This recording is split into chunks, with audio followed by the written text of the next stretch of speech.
আসসালামু আলাইকুম রহমতুল্লাহ। আজ জুমাবার 11টার দিকে আমি পুকুরে মাছের আদার দিতে গেছি। দেখি আমার জ্যাঠা আর মুজিব মিয়ার বউ, মোহন ভাইয়ের ভাই, এরা পানি নিয়ে ভোঁড়াভুঁড়ি করতেছে। আমি যাই, ওদের দুজনটা ডাক দিছি যে রমজান মাসে আপনারা ভোঁড়াভুঁড়ি করিবেন না, ঠিক আছে নি? আমার এতটুকুই দোষ, আমি কেন যাই ওখানে বলছি যে রমজানে আপনারা ভোঁড়াভুঁড়ি করবেন না।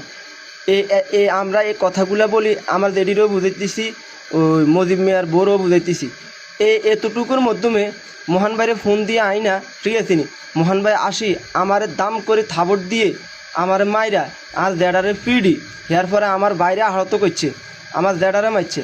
আমার বোনগা কি দোষ করছে? আমার বোনগা লাস্টে আসি, আমার বোনগা এখানে আসি দাঁড়ায় রয়েছে, আমার স্বাস্থ্য বোনের সাথে কথা বলতেছে, আমার তোফাইল জেডার মেয়ের সাথে কথা বলতেছে।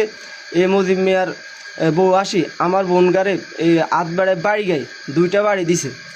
এই যে এই কাণ্ডগুলো করতেছে, আমরা কারোর সাথে ঝড়গা কিলাকিলি মারামারি আমগো নয়নগুর মধ্যে কেউ বলতে পারবে না যে আমরা কারোর সাথে ঝড়গা করছি। আমরা মারামারি আমার বাড়িতে লাগলে কিলাকিলি লাগলে আমরা ব্যাকের আগে দৌড়াই যাই, আমরা ছুড়াই দিই যাহাতে কিলাকিলি না হয়। আমরা এটার বিচার চাই। আল্লাহ তুমি দেখছো।